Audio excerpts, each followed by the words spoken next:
Bienvenue à tous en direct sur Public Sénat. Voici les titres du 22h ce soir. N'en déplaise aux Strauss-Kahniens, François Hollande accélère la cadence. En meeting ce soir à Clichy-la-Garenne, le candidat aux primaires socialistes décline ses propositions sur la réussite des jeunes, l'éducation ou encore la justice fiscale. Un activisme qui lui vaut les critiques des partisans de Dominique Strauss-Kahn. Notre invité pour en parler, François Patriat, sénateur socialiste de la Côte d'Or. Les familles de Ziad et Bouna ne baissent pas les bras après le non-lieu prononcé en faveur des deux policiers dans l'affaire qui a coûté la vie aux adolescents en 2005. Leurs proches annoncent un pourvoi en cassation. Nicolas Sarkozy reconnaît une part d'erreur dans la loi Hadopi, c'est cette loi contre le piratage sur Internet. Mais le mea culpa n'aura duré que quelques heures. Un communiqué venu tout droit de l'Elysée et minimise ses propos et réaffirme le bien fondé de ce dispositif. Alors à quoi faut-il s'attendre? Débat à suivre tout à l'heure dans ce journal. Bonsoir et merci d'être en notre compagnie. Nous vous en parlions hier. La France souhaite un renforcement des contrôles aux frontières de l'Europe pour faire face à l'arrivée de migrants essentiellement tunisiens. Mais une fois arrivés sur le sol français, que deviennent-ils? Eh bien, pour une soixantaine d'entre eux, le voyage en région parisienne passe par une garde à vue pour infraction à la législation sur le séjour. Le maire de Paris, Bertrand Delanoë, juge ces interpellations choquantes. On regarde ensemble le reportage de Paul Bouffard. Se cacher pour survivre, Khaled n'imaginait pas la France ainsi. Ce Tunisien de 31 ans, diplômé en gestion informatique, mais chômeur depuis 7 ans, a fui son pays au lendemain de la Révolution. C'est ici, derrière ces barrières de chantier, qu'il s'est installé avec ses camarades. Alors qu'il pensait être accueilli comme un héros de la Révolution du Jasmin, il a vite déchanté. Et tu trouves des personnes comme ça, des jeunes comme ça, ils sont qualifiés, ils sont de haut niveau études. Tu trouves comme ça qui dort par terre, il dort 2 ou 3 personnes sur un matelas. C'est pas une situation humaine. Après une toilette sommaire dans des douches publiques, Khaled prend le chemin de la porte de la Villette. Là-bas, livrés à eux-mêmes, ces centaines de Tunisiens ne peuvent pour l'instant compter que sur la solidarité de la diaspora. Quelques bénévoles tunisiens résidant en France leur apportent chaque jour de quoi manger. En attendant que son pays se reconstruise, Khaled est venu en France chercher un simple permis de circuler pour travailler. À ce jour, il vit sous la menace policière. On attend que les minimums des choses, ils nous amènent, ils nous accueillent bien. Mais personne n'a fait ça. Dans ce square, la nuit dernière, une vingtaine de jeunes Tunisiens ont été interpellés et conduits au commissariat. Samia Maktouf, avocate franco-tunisienne, tente de faire respecter leurs droits. Je m'indigne contre ce traitement inhumain, ce traitement qui nie toute règle de droit et qui se situe en marge du droit. Selon la préfecture, l'objectif des interpellations était de contrôler l'identité des personnes et de leur permettre de repartir dans leur pays s'ils le souhaitent. Et à noter que ce soir, le ministre de l'Intérieur, Claude Guéant, affirme que ce n'est pas à l'État de trouver une solution au logement des Tunisiens rassemblés près du parc de la Villette à Paris, comme le lui avait demandé par écrit Bertrand Delanoë. Elles ne baissent pas les bras. Les familles de Ziad et Bouna ont décidé de contre-attaquer ce soir après le non-lieu prononcé en faveur des policiers sur la mort en 2005 à Clichy-sous-Bois des 2 adolescents. Leurs proches vont déposer une citation directe pour mise en danger délibérée de la vie d'autrui. Alexandra Colino. Il n'y aura pas de procès car il n'y a pas de charge suffisante selon la Cour d'appel de Paris. Cette nouvelle décision de non-lieu a été prononcée ce matin. Pour l'avocat des familles, elle est surtout politique. C'est la procureure de la République de Bobigny et le procureur général de la Cour d'appel qui font appel, qui bloquent le procès. Or, en France, le parquet, il est tenu par l'exécutif. Du côté de la défense, la question de droit est évidente et l'attitude des familles virait à l'acharnement. Parce qu'il n'y a pas d'éléments dans ce dossier. C'est vraiment une question de droit pénal de 2e année de fac. Tout ça ressort de ce que j'appelle la flicophagie, c'est-à-dire c'est la volonté de bouffer du flic. Les familles, justement, n'entendent pas s'arrêter là. Elles déposeront un pourvoi en cassation et une citation directe pour mise en danger délibérée de la vie d'autrui contre les policiers concernés par les faits. Il y avait foule ce soir à Clichy-la-Garenne, beaucoup de monde pour assister au premier meeting de campagne de François Hollande. Le candidat aux primaires socialistes est bien décidé à accélérer la cadence, n'en déplaise aux Strauss-Kahniens. Son discours programme, intitulé « Le rêve français », était très Attendu, Bérangère Denglas est partie à la rencontre des militants. Besoin d'espoir ou signe d'une grande popularité. En tout cas, ils sont nombreux à être venus écouter François Hollande. Et si la course à la primaire n'a pas officiellement commencé, beaucoup ont fait leur choix. Moi, c'est celui que je préfère. Plus, je sais pas comment dire, plus populaire, c'est la Corrèze, c'est pas Washington ou... Dans une salle de 700 places, trop petite pour accueillir tout le monde, le maire de Tulle est acclamé. Il faut dire que pour beaucoup ici, il rassemble toutes les qualités du candidat idéal. Il a l'expérience du management d'une grosse organisation qui est le Parti socialiste. Avec une facilité de discussion, une proximité. Parce qu'il a toujours tenu à l'unité au sein du PS. Alors que les Strauss-Kahniens l'accusent de partir trop tôt, de ne pas respecter les règles, ses soutiens se justifient. Il n'est tenu par aucun pacte plus ou moins secret, de Marrakech ou d'ailleurs. Il n'est pas tenu par des fonctions importantes au FMI. Il peut dire, en tant qu'homme libre, citoyen, socialiste, militant, il peut dire « j'ai envie d'être le candidat du PS à la présidentielle ». C'est dans ce théâtre où François Mitterrand a lui-même passé que François Hollande a choisi de faire son premier meeting. Une coïncidence dont le candidat joue. Et partout où je vais en France, et chaque fois qu'un maire m'accueille, il ne cesse de rappeler que François Mitterrand était déjà venu. Comme François Mitterrand, François Hollande compte poursuivre son chemin à la rencontre des Français et pourquoi pas connaître le destin de son illustre prédécesseur. Et pour évoquer cette riche actualité politique, notre invité politique ce soir, le sénateur socialiste de la Côte d'Or, François Patria. Bonsoir. Bonsoir. Bienvenue à vous. Et avec nous sur le plateau également, notre chroniqueur et éditorialiste aux Échos, Guillaume Tabar. Bonsoir. Bonsoir. Alors, premier meeting de campagne de François Hollande. Et puis, depuis quelques jours, on a remarqué quand même les flèches qui lui sont envoyées, non pas par la droite, mais par les Strauss-Kahniens, à gauche. Est-ce que le duel à fleuret-moucheté a commencé entre les deux hommes, les deux socialistes? Alors, entre les deux hommes directement, non, mais en tout cas, les fleurets sont démouchetés entre les partisans de Dominique Strauss-Kahn et les amis de François Hollande. Là, j'arrive à l'instant de Clichy. Incontestablement, François Hollande a réussi son premier meeting. Il y avait du monde, un slogan, la France en avant, une thématique autour du rêve français. François Hollande, qui a été pendant 10 ans premier secrétaire, sait tenir une salle. Il a de vrais talents d'orateur. Il joue même un peu du mimétisme avec François Mitterrand, on vient de le voir à l'instant. Donc il était dans son élément. Et il faut se rendre compte que François Hollande a finalement un mois, peut-être un peu plus, mais sans doute guère plus, pour rendre irréversible sa candidature.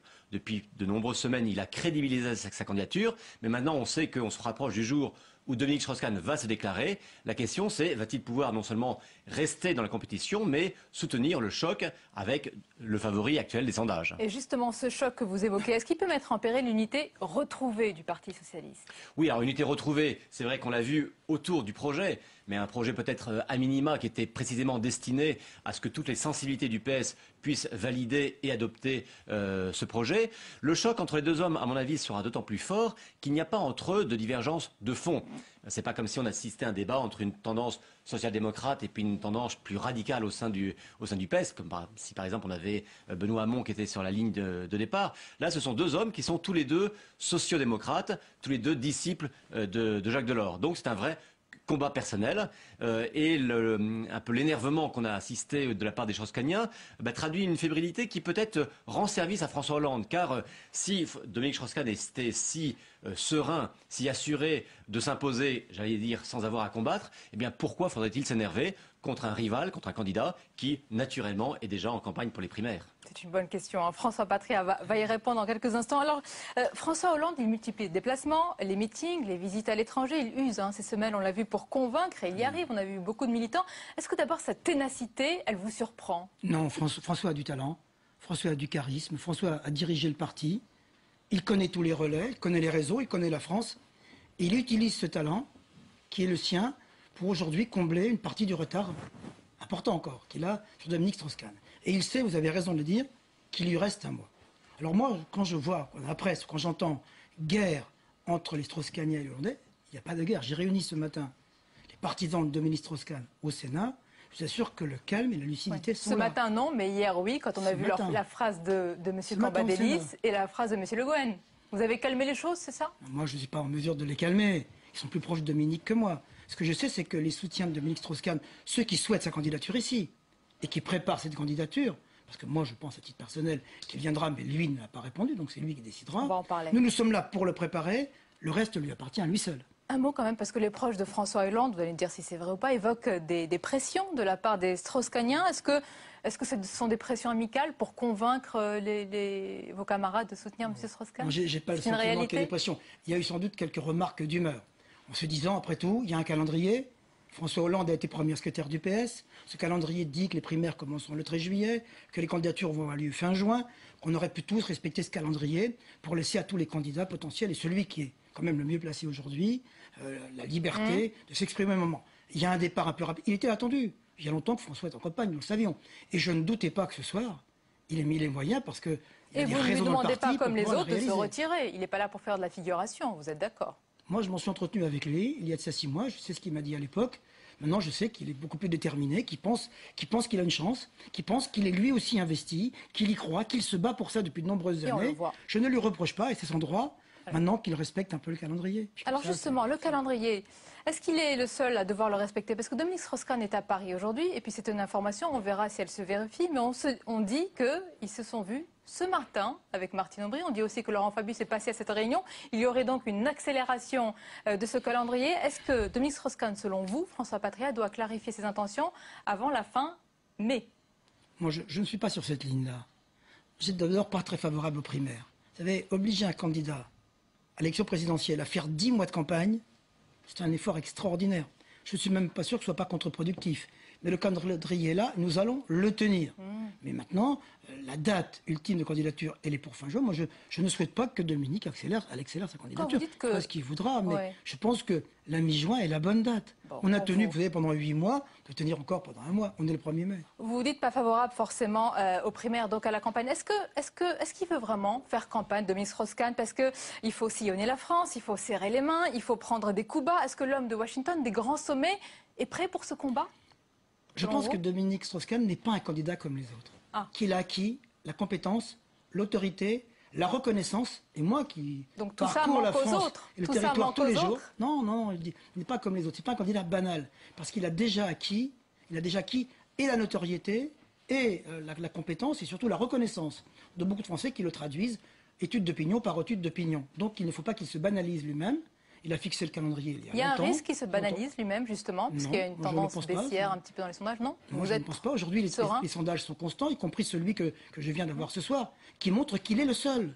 Il est le seul, dans tous les cas, à éviter à ce qu'on ait un 21 avril. Vous avez dit d'ailleurs qu'il devait revenir pour protéger la France. Il est le sauveur, Dominique Strauss-Kahn, pour vous?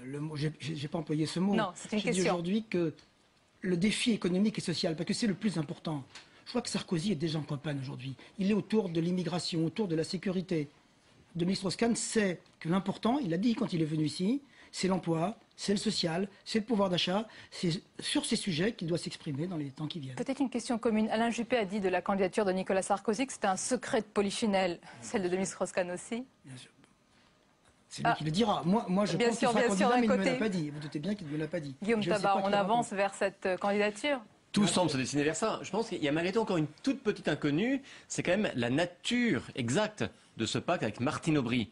C'est-à-dire qu'on part du principe que s'il veut y aller, eh bien, elle le soutiendra. On a entendu dire aussi l'inverse. On a entendu dire que Dominique Strauss-Kahn lui avait dit initialement que, en tant que première secrétaire, c'était à elle de se prononcer la première. Et si, d'aventure, dans quelques semaines, Martine Aubry, notamment si la tension monte entre les amis de François Hollande et ceux de Dominique Strauss-Kahn, elle se disait, après tout, il faut rétablir l'unité du parti, et qu'elle se proposait de le faire? Moi, je pense que Martine Aubry souhaite être coproductrice de la victoire. Je souhaite que sa position est celle-là. Elle a rassemblé le parti, elle a fait en sorte que le projet existe, ce projet est amendable, améliorable aujourd'hui, et qu'elle doit participer à la victoire et qu'elle trouvera le moyen d'y être. Je n'ai pas d'autres doutes sur ce sujet. On finit par cette phrase, ce soir, cette information, je vous cite la phrase, si Martine n'y va pas, Benoît ira. Vous l'avez compris, Benoît, c'est Benoît Hamon, le porte-parole du PS, qui semble indiquer, c'est au cours d'une réunion, que dans l'hypothèse où Dominique Strauss-Kahn se présente, il ira. Oui, c'est dans la logique des choses. Ah bon? Et ça ressemblerait à ce que Claude Barthelone a dit, qu'il y aurait des primaires de confirmation en l'occurrence. Ça va faire peur à Dominique Strauss-Kahn que Benoît Hamon se présente? Je ne pense pas. Merci beaucoup, messieurs, pour ce décodage. Et puis l'invité politique. Merci, François Patria. À la suite du 22h, en inaugurant ce matin le Conseil national du numérique, Nicolas Sarkozy a reconnu une part d'erreur dans la loi Hadopi. Vous savez, c'est cette loi contre le piratage sur Internet. Mais le mea culpa n'aura duré que quelques heures. Un communiqué venu tout droit de l'Élysée minimise ses propos et réaffirme le bien fondé de ce dispositif. Alors à quoi faut-il s'attendre avec cette loi Hadopi? Débat à suivre dans un instant. Mais d'abord, les faits avec Mathilde Bélanger. C'est un discours en forme de mea culpa qu'a adressé Nicolas Sarkozy aux acteurs de l'Internet français. Le président reconnaît des erreurs dans la mise au point d'Hadopi et se dit prêt à revoir sa copie. L'intuition que j'avais, c'est qu'on ne pouvait pas laisser les créateurs sans être défendus. Mais peut-être que la maladresse qu'on a fait, c'est qu'on a donné le sentiment que vous vouliez attaquer les créateurs. Et qu'au fond, si on avait mieux appris à parler, j'aurais dû prendre l'initiative plus tôt d'ailleurs, on aurait pu trouver un autre système. La loi est entrée en vigueur début 2010 dans le but de protéger les auteurs du téléchargement illégal. Elle prévoit une riposte graduée pouvant aller jusqu'à la suspension de l'abonnement Internet. Un principe très critiqué tant par les internautes que par les professionnels du secteur qui n'ont cessé de dénoncer une loi injuste, difficile à appliquer et technologiquement dépassée. Hadopi n'est pas une fin en soi. Hadopi, c'est à un moment de l'histoire une solution imparfaite trouvée, un impératif que j'estime catégorique, immuable dans mon esprit, qui est la défense de la propriété intellectuelle et des droits d'auteur. Mais quel système pour remplacer la loi? Le président ne le dit pas, mais il tend la main aux professionnels du web pour y réfléchir. À quelques mois du lancement de la campagne présidentielle, il est temps pour Nicolas Sarkozy de se réconcilier avec ce secteur. La loi Hadopi, remise à plat ou pas, on en parle avec nos invités. Thierry Solaire, bonsoir. Bonsoir. Bienvenue à vous. Vous êtes vice-président du Conseil général des Hauts-de-Seine et vous êtes un spécialiste des questions Internet à l'UMP. Avec nous également ce soir Félix Tréguer. Bonsoir. Vous êtes chargé de mission auprès de l'association Quadrature du Net qui a combattu, qui combat encore d'ailleurs la loi Hadopi. Alors Thierry Solaire, vous allez nous servir de décodage, de décodeur, j'allais dire. Est-ce que la loi Hadopi va être remise à plat? Le président a été clair, il a été franc. D'ailleurs, c'est son caractère. La loi Hadopi, c'est une réponse imparfaite à un vrai problème. Elle avait eu comme caractéristique, d'être votée et donc de s'appliquer. Elle avait créé un émoi chez les professionnels. Mais il faut quand même rappeler le fondement. Le fondement, c'est que on ne peut pas se satisfaire, alors que l'Internet explose, et ça c'est merveilleux, que demain la création artistique, la création tout court, soit pillée. Et donc cette loi, elle apporte des réponses qui sont manifestement complexes à mettre en œuvre à un vrai problème. Et aujourd'hui, le président de la République, en créant ce Conseil national du numérique, il a rassemblé les professionnels pour, au contraire, travailler avec eux à l'après-Hadopi. Hadopi, c'est typiquement le genre de loi qui devrait disparaître un jour. C'est comme en politique, la loi sur la parité. C'est aberrant, la loi sur la parité. Le jour où il y aura naturellement autant de femmes que d'hommes dans la vie politique, il n'y aura plus besoin de loi. Le jour où les gens naturellement comprendront qu'on ne peut pas piller un film sur Internet sans le payer, c'est pareil. Regardez notre exemple encore. En termes de parité, le Conseil national du numérique qui a été installé aujourd'hui ne comporte que des hommes. Donc, oui, mais on est deux invités, on est deux hommes. Et concernant la Hadopi, je pense qu'on ne va pas vers la remise à plat du dispositif, loin de là, c'est sûr. Les médias se sont un peu emballés, je pense, par rapport à la référence qui a été faite à la loi Hadopi lors du discours de ce midi. Ce vers quoi on va, c'est davantage de répression. Il faut se rappeler que M. Sarkozy, lors de ses vœux au monde de la culture en janvier 2010, expliquait qu'il fallait dépolluer le réseau des œuvres du piratage, ce sont ses mots, donc du partage d'œuvres culturelles. Mais si on fait un petit bilan, cette loi Hadopi, ça fait pas très longtemps qu'elle est mise en place, quelques mois, mais les internautes commencent à recevoir quand même les mails en leur demandant de ne pas télécharger. Ça a l'air de fonctionner, en tous les cas, en ce qui concerne le peer-to-peer. Vous n'êtes pas d'accord avec alors ce qu'on observe depuis les débuts de l'Hadopi, c'est que c'est un système qui est voué à faire peur aux gens. On cherche à les désinciter, à leur dire que partager c'est mal, que ça tue la culture, alors que c'est évidemment faux. Partager gratuitement, prendre une œuvre qui est créée par quelqu'un qui vit de sa création et la prendre gratuitement alors qu'elle est payante, c'est tuer le créateur. Il y en aura plus. C'est une étude de l'Hadopi qui a été publiée en janvier. Page 45 de cette étude. Après, c'est un autre que les gens sujet. qui téléchargent illégalement sont ceux qui sont les meilleurs consommateurs de biens culturels. Ils consomment davantage de biens culturels que les gens qui téléchargent. Par contre, ce qui est vrai, c'est que l'Internet est un formidable outil pour promouvoir des œuvres culturelles, parfois d'ailleurs d'artistes qui ne les font pas payer. Et donc voilà, il faut trouver un modèle économique. Mais hier, on ne va pas s'écharper. Pourquoi? Parce qu'en fait, tout ça est nouveau par nature. Et donc, ça va évoluer. Hadopi, ça a été une réponse qui a été rude. au démarrage, et qui était là pour rappeler des valeurs, les valeurs de la Constitution, je vous le rappelle, qui est le droit de la propriété. Donc on va aller vers des solutions plus douces. En gros, le président de la République aujourd'hui, le gouvernement, qu'est-ce qu'ils sont en train de faire? À travers deux exemples d'ailleurs, à travers ce qu'ils ont fait aujourd'hui et à travers Etalab. Je ne sais pas si vous avez vu, d'ailleurs, ils en parlent, le président de la République dans son discours. C'est-à-dire l'ouverture. En un mot, Etalab, c'est très simple. C'est les données publiques. L'Internet, ça participe de la transparence. On le voit avec Wikileaks, avec plein de choses. Eh ben, l'État vient d'engager le président de la République avec Etalab, une mission qui va permettre de mettre toutes les données publiques en ligne, accessibles gratuitement. Mais non, 2 ans après les États-Unis, bien après. Vous voulez savoir demain où il y a des gens où il y a de la délinquance dans un quartier? Vous ne le savez pas. Les statistiques, elles nous appartiennent au ministère de l'Intérieur, elles ne sont pas accessibles. Alors, revenons sur la loi Hadopi. Est-ce que selon vous, cette ouverture au dialogue... Non, on ne va pas vers une approche plus douce en la matière. Clairement, ce qui est privilégié, et c'est ce qui était annoncé en 2010 par M. Sarkozy, c'est davantage de répression, non pas en faisant peser les mesures répressives sur les internautes, mais en s'organisant pour que les intermédiaires techniques, donc les hébergeurs sur Internet, les fournisseurs d'accès, filtrent d'eux-mêmes le réseau pour empêcher le partage d'œuvres culturelles. Donc on va vers un dispositif de censure qui a d'ailleurs été inauguré en droit français avec la loi LOPSI, qui vise à filtrer... Est-ce que vous avez un meilleur système, Félix Regas? Oui. On a entendu le président dire « mais si quelqu'un a de mieux pour défendre les droits d'auteur... » Aujourd'hui, l'enjeu d'aujourd'hui, c'est une bonne question. Le président, qu'est-ce qu'il dit aujourd'hui? Il dit « Hadopi, c'est pas parfait, c'est pas une bonne réponse. Donnez-moi la bonne réponse. » Et en gros, ce Conseil national du numérique, il est là, mais toutes les bonnes volontés. Mais je crois que Félix Regas, il a une solution. Faites des propositions concrètes pour justement demain faire que la création culturelle, notamment, elle soit respectée. Et puis derrière, que voilà, on puisse soit pas le droit d'auteur, c'est une valeur importante à défendre. Il faut que les artistes puissent vivre de leur création des œuvres qu'ils créent. Cependant, là, on a essayé de dresser le public contre les industries culturelles, contre les créateurs. Ce qu'il faut faire, c'est trouver une voie de sortie. C'est ce qui se passe aujourd'hui. Non, on est dans la Hadopi déjà. Non, on est dans plus de répression avec une volonté d'aller vers un filtrage du net pour empêcher les atteintes aux droits d'auteur. C'est d'ailleurs M. Barnier, commissaire européen, qui l'a rappelé la semaine dernière devant le Parlement européen. Et ce qu'il faut aujourd'hui, ça fait 15 ans qu'on se bat contre le partage d'œuvres culturelles, qu'on poursuit des politiques répressives pour sanctionner des gens qui partagent des œuvres culturelles, une pratique qui semble, après tout, totalement acceptable et qui, de toute façon, largement acceptée et pratiquée par la population. Et ce qu'il faut, c'est réfléchir à de nouveaux modèles de financement qui puissent s'accommoder du partage d'œuvres culturelles. Donc votre proposition, c'est quoi? Parce que vous dites qu'il faut réfléchir. La loi, elle y est. Vous pouvez critiquer Hadopi, tout le monde le critique. Tout le monde dit que c'est une mauvaise réponse à un vrai problème. Il y a la solution de la licence globale qui permet de financer... Non, il y a ça, il y a les micro-paiements, il y a des startups aujourd'hui qui se mettent en place. Il n'y a pas que des modèles économiques. Justement, ça c'est bien. Voilà, ça c'est bien, c'est des choses qu'il faut apporter. Sauf que ce que je propose là, ça doit accompagner une légalisation du partage d'œuvres culturelles en ligne. Et c'est comme ça qu'on fera d'Internet une bibliothèque universelle. À faire des propositions, à aller voir l'ensemble des gens qui sont dans ce Conseil national numérique. Et ben ça va évoluer. Alors moi j'ai une question un peu plus politique, Thierry Solaire. Tous ces clins d'œil, vous avez dit qu'on va vers des lois un peu plus, des législations un peu moins répressives. Tous ces clins d'œil aujourd'hui, tous ces appels du pied du président de la République, ça arrive en période électorale? Non. Non, sincèrement, sur le sujet de l'Internet, on ne peut pas le dire, c'est pas lui qui le dira, que le président de la République a fait l'électoralisme. C'est pas populaire, Hadopi. Le président, il a compris. Un peu plus populaire oui, mais le président aussi et le gouvernement, ils ont compris que l'Internet participait formidablement d'une forme de transparence et de liberté. Et que ça, c'était le sens de l'histoire et qu'il ne fallait pas aller reculons.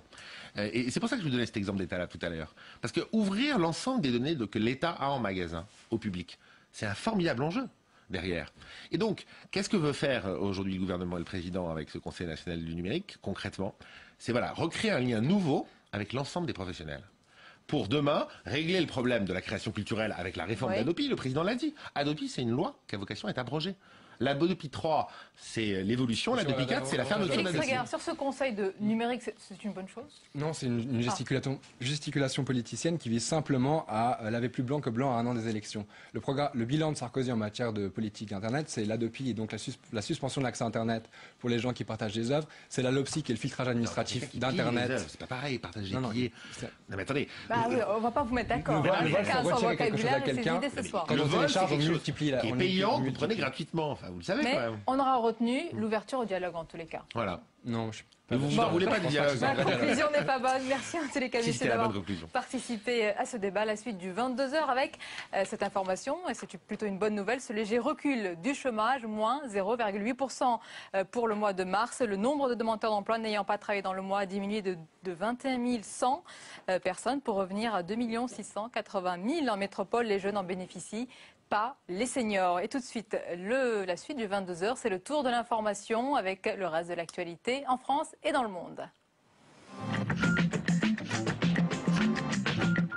Écoutez, je vous ai amené le soleil, non? C'est déjà pas mal, non? C'est avec un grand sourire que Jean-Noël Guérini quitte la rue de Solferino. Ce matin, devant une commission interne du Parti Socialiste, il est venu répondre aux attaques d'Arnaud Montebourg sur les dérives supposées de la gestion interne du Conseil général des Bouches-du-Rhône. Clientélisme, pression sur les élus, Jean-Noël Guérini balaye les accusations et parle de complot. Certains responsables socialistes, y compris locaux, voulaient ma mort politique. Tel n'est pas le cas aujourd'hui. Bon. Et puis, il y a aussi les primaires qui se pointent à l'horizon. Alors certains veulent faire parler d'eux. Tout en retenue face aux journalistes, il a gardé ses propos les plus acerbes pour la réponse écrite. Arnaud Montebourg est décrit comme un Rastignac qui prend les caméras pour des miroirs et les micros pour des sucres d'orge. Les responsables socialistes n'ont pas souhaité réagir. Nouveauté cette année, les gouvernements des 27 pays membres de l'Union doivent transmettre leurs objectifs budgétaires à Bruxelles. Réunis sous le titre de programme de stabilité, ces objectifs sont pour la première fois soumis à un vote des deux chambres. Le Sénat a approuvé à 186 voix contre 151 les propositions du gouvernement ce soir. Christine Lagarde et François Baroin promettent de ramener le déficit budgétaire à 3% du PIB en 2014, alors qu'il a dépassé 7% l'an dernier. Pour remplir ces objectifs, les hypothèses de croissance retenues sont trop optimistes pour le rapporteur UMP de la Commission des finances. Pour l'année 2012, qui sera une année électorale, mais qui est aussi au cœur de cette programmation, si la croissance n'est pas à 2,5%, comme le dit le scénario de référence du gouvernement, il va falloir faire des économies supplémentaires, il va falloir améliorer le solde des finances publiques de 6 à 10 milliards d'euros. Il vaut mieux le dire maintenant, si l'on considère que ce sera une réalité très probable. 6 à 10 milliards d'euros qui devront être trouvés en rognant sur les dépenses de l'État et en réduisant les niches fiscales de façon plus importante que prévu. Un exercice délicat à un an de l'élection présidentielle. Éviter un nouveau Xintia, voilà le but de la proposition de loi du sénateur de Vendée Bruno Retailleau. S'appuyant sur les 92 propositions du rapport Anziani, il veut créer une véritable culture du risque en France. La culture du risque, c'est pas seulement des règles. La culture du risque, c'est des comportements adaptés, c'est des réflexes. La culture du risque, elle doit, si j'ose dire, couler à travers tous les niveaux, l'État, l'administration, les élus, bien sûr, mais aussi la population. Une population préparée dès le plus jeune âge, la proposition de loi prévoit une journée de prévention et des campagnes à l'école. La prévention n'est pas le seul volet, la loi prévoit d'encadrer de façon plus stricte les permis de construire avec intervention du préfet dans les décisions communales si besoin. De même, un nouveau plan d'occupation des sols doit être adopté par les communes en fonction de la carte du risque, une carte encore à l'étude. Risque-t-on de voir ces images un jour en France? Après le tsunami qui a violemment frappé le Japon en mars dernier, la France va se doter en 2012 d'un centre national d'alerte. Une proposition réactivée aujourd'hui par le sénateur Roland Courteau, auteur d'un rapport en 2008. Il en appelle à notre mémoire collective. 1979, glissement de terrain au large de Nice, tsunami, 3 mètres sur Antibes, au total, entre Nice et Antibes, 11 morts. Doté d'un budget de 14 millions d'euros, ce centre national alerte tsunami sera constitué de 75 stations sismiques reliées à un centre de commandement. Ces stations seront installées en majorité sur la façade méditerranéenne de la France, une zone sismique importante.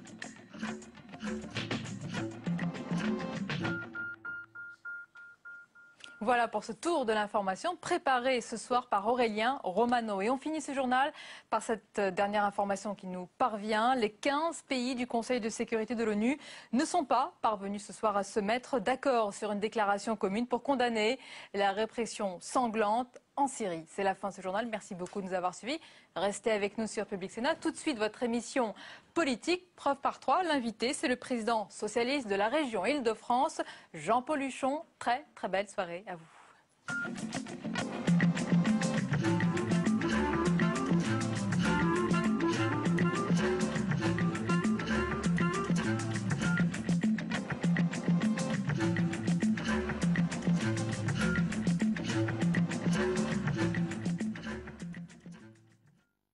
je vous donne rendez-vous dans Tous au Vert sur Public Sénat. Tous au Vert, l'émission consacrée à l'environnement et aux citoyens qui le protègent, cet environnement dans nos régions. Avant la grande finale de juin qui va récompenser la meilleure initiative éco-citoyenne, nos 6 jeunes vont débattre ce mois-ci de 3 nouveaux projets, 3 nouvelles initiatives. Fabriquer soi-même ses produits de beauté bio, ça c'est à Paris. En Indre-et-Loire, on va découvrir un festival étonnant de la tomate. Et puis nous verrons que le chanvre peut se révéler un excellent isolant dans le bâtiment. À très bientôt donc dans Tous au Vert. Tous au Vert, jeudi à 22h30 sur Public Sénat.